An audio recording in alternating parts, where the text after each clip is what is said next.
Throughout history, collective punishment has emerged as one of the coldest methods of control. Entire communities bear the consequences of a few individuals' actions, not because guilt is proven, but because fear works faster when innocence offers no protection. This is not excess. It is design.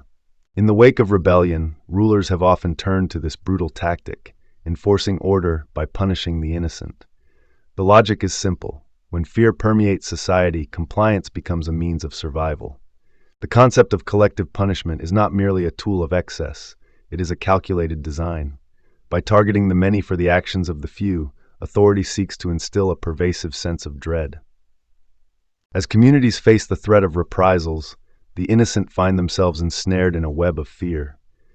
The absence of protection for the blameless amplifies the terror, creating a cycle of compliance and distrust. In this environment, the line between authority and terror blurs. The fear of punishment becomes a tool for control, where the innocent are left vulnerable and the guilty remain hidden. Historical examples abound, from ancient Rome to modern conflicts, where entire populations have been subjected to the whims of those in power. The repercussions are profound, reshaping communities for generations. The efficiency of collective punishment lies in its ability to instill fear without the need for individual guilt. This method creates a chilling atmosphere where even the slightest dissent can lead to widespread repercussions. As fear spreads, communities are compelled to police themselves. Loyalty becomes a matter of survival, as the threat of punishment looms over every interaction and decision. In this relentless cycle, authority is not merely enforced, it is internalized. The very act of survival becomes intertwined with compliance, as innocence offers no shield against the collective wrath. The question arises, when does authority cross the line into terror? As entire populations suffer for the actions of a few, the moral implications of such punishment demand scrutiny. Collective punishment thrives on the inevitability of fear. It transforms communities into instruments of control, where the threat of violence is ever present and the innocent are caught in the crossfire. As we delve deeper into this unsettling reality, we will explore the mechanisms that allow such punishment to persist. What drives the systems that punish broadly without accountability? The chilling reality is that collective punishment is not a relic of the past. It remains a potent strategy in modern governance. The implications ripple through societies, shaping lives and futures. As we begin this exploration, one question looms large. How far will authority go when the innocent are deemed collateral? What happens when fear becomes the primary tool of governance? In the shadow of occupation, fear became a daily companion. Communities learned that dissent could lead to collective punishment, a harsh reminder that resistance was not just discouraged but met with swift reprisals. The threat loomed large, and silence became a means of survival. Families gathered in hushed tones, discussing the latest decree from their occupiers. Each new order was a reminder of their vulnerability. The once vibrant marketplace now felt like a stage for fear, where loyalty was the only currency accepted. As the occupying forces tightened their grip, communities began to police themselves. Neighbors watched each other closely, fearful that any hint of dissent could bring punishment not just upon the individual, but upon the entire community. Children learned early that loyalty was paramount.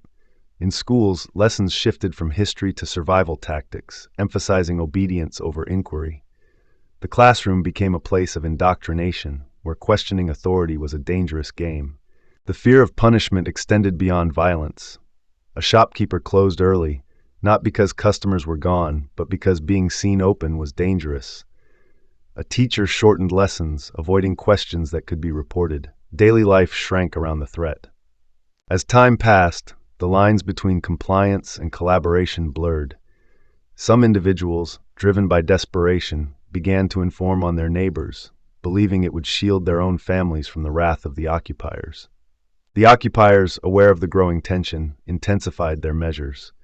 Public displays of punishment became common, meant to serve as grim reminders of the consequences of defiance. Fear was not just a tool, it was a weapon. In the face of such brutality, some began to question the very fabric of their community.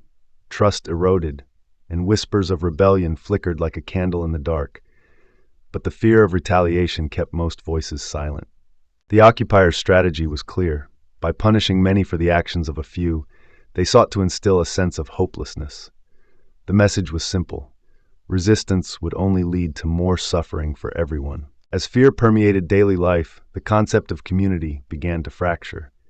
Neighbors who once shared laughter now exchanged wary glances, each suspecting the other of harboring dissenting thoughts.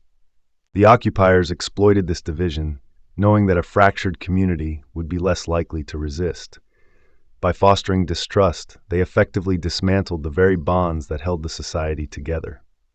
As the cycle of fear and compliance continued, the occupiers' hold on power seemed unshakable. Yet, beneath the surface, the seeds of resistance began to take root, nurtured by shared suffering and a longing for freedom. With each passing day, the occupiers' tactics became more refined.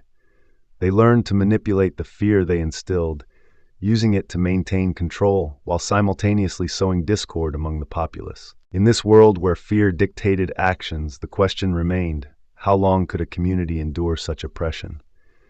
The flicker of rebellion was growing, but the cost of resistance was still unknown. In the aftermath of a violent uprising, leaders convene in a dimly lit war room, where maps of the affected regions are spread across a table. They discuss punitive measures, framing them as necessary to restore order. The rhetoric shifts, emphasizing that collective punishment is not merely a reaction, but an essential tool for maintaining control. The notion of individual guilt fades, replaced by the idea that entire communities must bear the consequences of a few. As leaders outline their strategy, punishment is framed as administrative necessity. Villages are discussed as units, families as variables. Individual guilt is dismissed as irrelevant. What matters is deterrence at scale, not justice. In the affected villages, fear permeates the air. Residents, once vibrant and united, now move cautiously, their eyes filled with dread. They are aware that their lives hang in the balance, as the consequences of a neighbor's actions ripple through the community. Children play silently in the streets, their laughter stifled by the weight of collective guilt. The atmosphere is thick with anxiety, as families brace for the inevitable reprisals looming over them. As reprisals begin, entire families are dragged from their homes in the dead of night.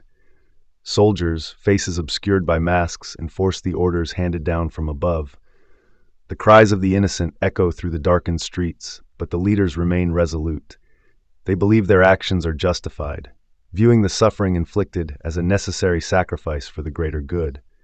The line between justice and brutality blurs as moral responsibility is displaced upward. In the wake of these actions, propaganda spreads through the region, depicting the punished as traitors. The narrative shifts to justify the brutality, painting a picture of necessity. Leaders assert that order must be restored at any cost, and the suffering of many is framed as a corrective measure for the actions of a few. The community's sense of justice is manipulated as they grapple with the reality that their neighbors are now seen as the enemy. As the cycle of punishment continues, the fabric of the community unravels.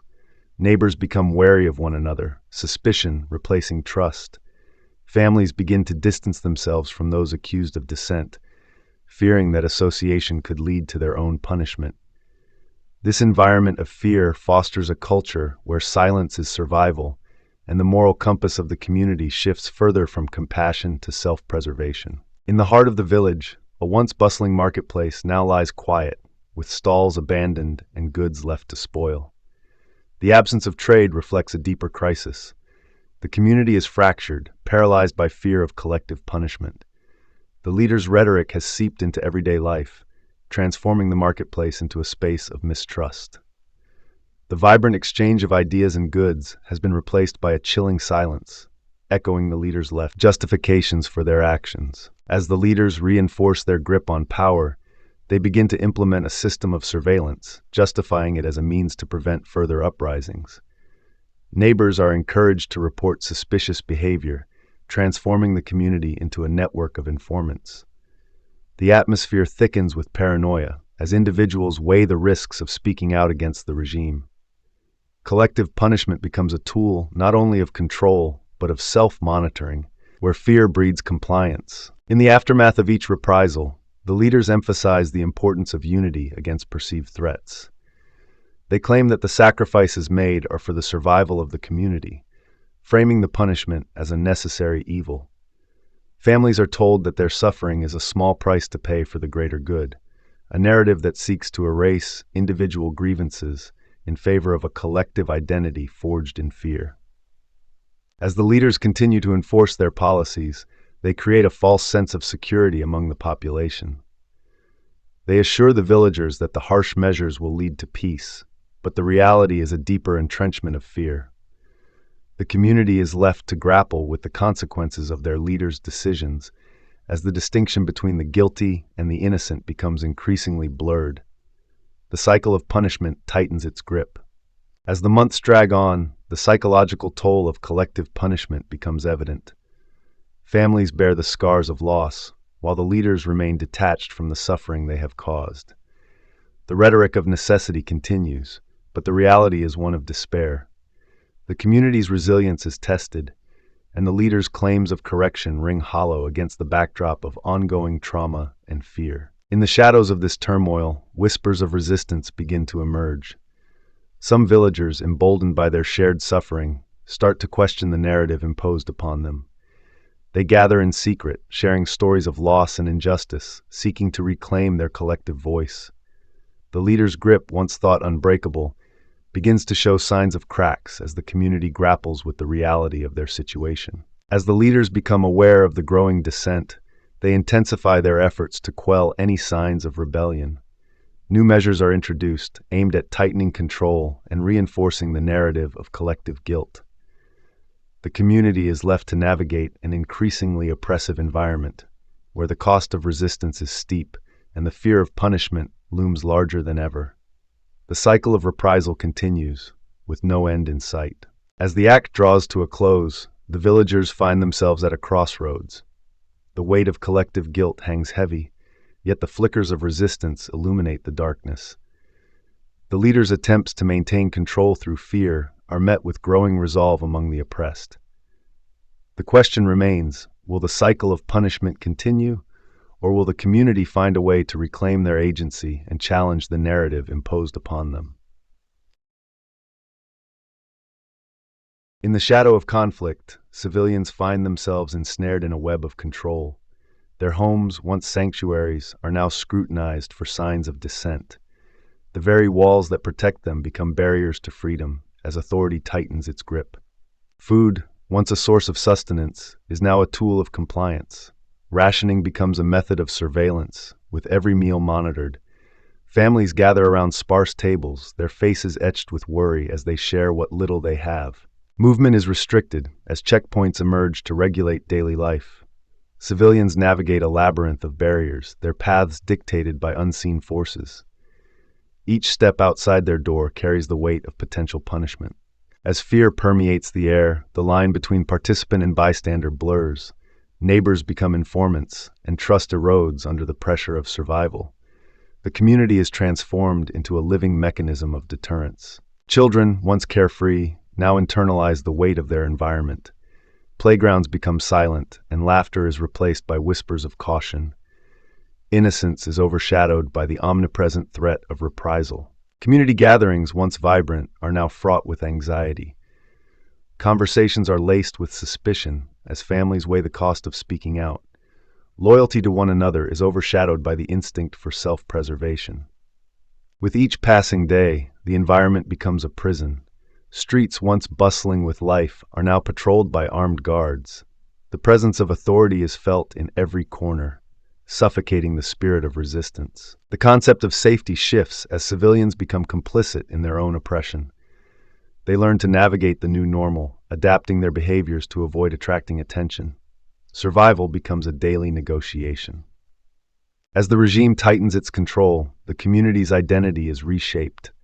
Collective punishment becomes a shared experience, binding individuals together through suffering. Yet this bond is fragile, held together by fear. In the face of relentless oppression, whispers of resistance flicker like a candle in the dark.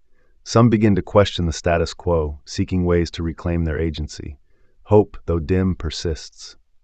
As the regime's grip tightens, the repercussions of dissent grow harsher. Families are torn apart, and the threat of violence looms large. The environment becomes a battleground for survival and identity. The community's resilience is tested as they navigate a landscape fraught with danger. Each day becomes a struggle to maintain their humanity in the face of dehumanization. The fight for dignity continues. As the cycle of oppression continues, the environment itself becomes a witness to their plight. The landscape bears the scars of conflict, yet within the cracks, seeds of resistance begin to take root. At first, fear is imposed from outside: soldiers, decrees, reprisals. But collective punishment succeeds when fear no longer needs enforcement. Communities begin to discipline themselves. With each act of reprisal, the fabric of community life frayed further. Families learned to conceal their thoughts, stifling conversations behind closed doors. The once vibrant markets now echoed with hushed tones, as vendors avoided discussing the regime's brutality, fearing repercussions that could extend to their loved ones. By this stage, authority no longer needs to patrol every street. Fear has been internalized. Neighbors watch neighbors, not because they are ordered to, but because survival now depends on silence. As fear seeped into daily life, compliance transformed into a survival strategy. Individuals who once voiced their opinions now recited the party line, their words hollow but necessary. The collective consciousness shifted, prioritizing safety over truth, as the cost of dissent became painfully clear. Children grew up in this climate of fear, absorbing the lessons of silence and obedience. They learned to navigate a world where loyalty was paramount, and questioning authority was a perilous act. The innocence of youth faded, replaced by a cautious awareness of the consequences of their actions. In the shadows of their homes, families crafted elaborate stories to shield their children from the harsh realities outside. These tales of bravery and resistance became whispers of hope, even as the walls around them closed in. Yet as fear tightened its grip, the line between fantasy and reality blurred. The regime's tactics evolved, employing psychological warfare to keep the populace in check. Rumors of impending reprisals spread like wildfire, creating an atmosphere where suspicion thrived. Neighbors turned against each other, as the threat of punishment transformed trust into treachery.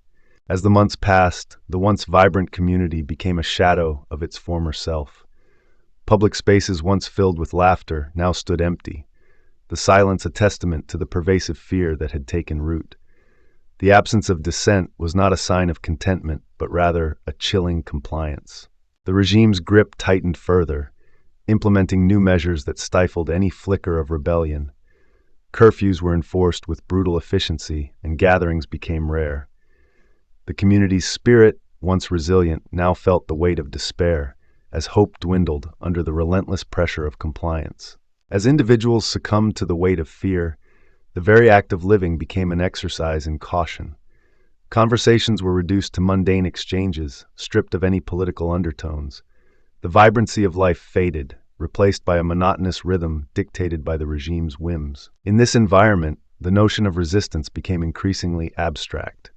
Those who dared to dream of change found themselves isolated, their voices drowned out by the overwhelming chorus of compliance. The fear of punishment loomed larger than the desire for freedom, creating a suffocating silence. As the regime solidified its control, the consequences of compliance became evident. Families were torn apart by suspicion, friendships shattered by fear. The community, once a source of strength, now felt like a fragile web, ready to unravel under the slightest strain. Yet, beneath the surface of compliance, a flicker of resilience remained. Some began to question the status quo, whispering in corners, searching for ways to reclaim their voices. The seeds of dissent, though buried, were not yet lost, hinting at the possibility of change. In the aftermath of conflict, orders begin to take on a life of their own. Bureaucracies expand, creating a labyrinth of protocols. Each directive appears justified, cloaked in the language of legality, as if the mere act of documentation absolves responsibility. As the machinery of punishment becomes routine, entire communities are categorized as threats. Lists of names emerge, each representing a potential target. The concept of guilt shifts from individual to collective, erasing personal accountability. With each passing day, the normalization of reprisals solidifies. Families are held accountable for the actions of individuals, their homes marked as zones of potential punishment. The weight of fear hangs heavy in the air, unspoken yet palpable.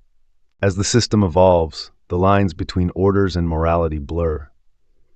Officials justify their actions through a framework of legality, convinced that compliance is a necessary sacrifice for stability. Dissent becomes an act of defiance against the law. The bureaucratic machinery operates with chilling efficiency. Reprisals are scheduled, transforming individual tragedies into statistical data. Each act of punishment is recorded, stripped of emotion, and presented as a necessary measure. In this climate, the concept of justice becomes distorted. The oppressed are forced to navigate a landscape where their existence is a liability. The burden of compliance weighs heavily on communities, stifling any flicker of resistance. As fear permeates daily life, individuals become complicit in their own oppression. The threat of collective punishment looms large, leading many to betray their neighbors to safeguard their families, further entrenching the cycle of mistrust. The normalization of cruelty is evident in the language used by those in power. Orders are framed as necessities, and the suffering of innocence is rendered invisible, justified as collateral damage in the pursuit of order. As the cycle of punishment continues, the distinction between right and wrong becomes obscured. Each act of reprisal is rationalized, leading to a chilling acceptance of brutality as a means to an end. In this environment, the concept of authority expands unchecked. Leaders wield their power with impunity, believing that the machinery of punishment will maintain control. The consequences of their decisions ripple through society. As the repercussions of collective punishment unfold, the psychological toll on communities becomes evident. Families are torn apart, and once vibrant neighborhoods become silent, haunted by the specter of past actions. The bureaucratization of punishment creates a chilling detachment from the human cost. Each decision is made in isolation, as if the lives affected are mere numbers on a page, lost in the system's cold calculations. As the act of punishment becomes institutionalized, the question of accountability remains unanswered. The system shields itself behind layers of bureaucracy, leaving communities to grapple with the scars left behind. As the punitive measures escalate, the fabric of trust within communities begins to fray. Neighbors who once shared meals now eye each other with suspicion, fearing that any kindness could be seen as complicity in rebellion. In this climate of fear, the elderly become targets of whispers. A frail woman, her skin lined with age and worry, is shunned as her family grapples with the decision to protect their own at her expense. Children, once symbols of hope, now embody the anxiety of the adults around them. They play in the dirt, their laughter hollow, as parents watch from doorways, their faces etched with dread and uncertainty. As collective punishment intensifies, the community's moral compass shifts. Acts of kindness are overshadowed by the need for self-preservation, and silence becomes a shield against potential reprisals. Amidst this turmoil, a young man, once a community leader, finds himself torn between loyalty to his friends and the instinct to protect his family. His internal conflict manifests in sleepless nights and a haunted expression. The absence of trust leads to a chilling atmosphere where neighbors become informants. A man is seen furtively exchanging information with a soldier, his face betraying the weight of betrayal. As the community fractures, the elderly woman becomes a ghost of her former self. Once vibrant, she now shuffles through the streets, her eyes reflecting the loss of connection and the burden of isolation. Rumors of impending reprisals spread like wildfire, fueling paranoia.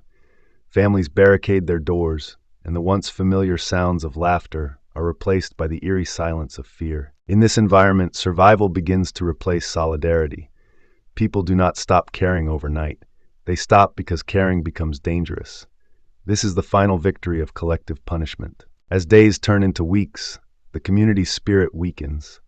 The bonds that once held families together dissolve, leaving only fragments of what once was, as self-interest reigns supreme. The young man's internal struggle deepens as he witnesses a neighbor being taken away. The cries for help echo in his mind, yet he remains paralyzed, caught between fear and the desire to act. With each passing day, the community's ability to resist diminishes. The young man realizes that the silence around him is not just a shield, but a prison that confines them all. In this moral collapse, the young man begins to understand that survival at the expense of solidarity may lead to a future devoid of hope. He must decide whether to remain silent or to reclaim his voice. In the aftermath of reprisals, the landscape bears the scars of conflict. Buildings stand, their walls pockmarked and crumbling, yet life resumes. Children play in the rubble, laughter mingling with the silence of loss, as if to reclaim normalcy. Amidst the remnants of their homes, families gather to assess the damage. Faces, once vibrant, now show signs of fatigue and worry.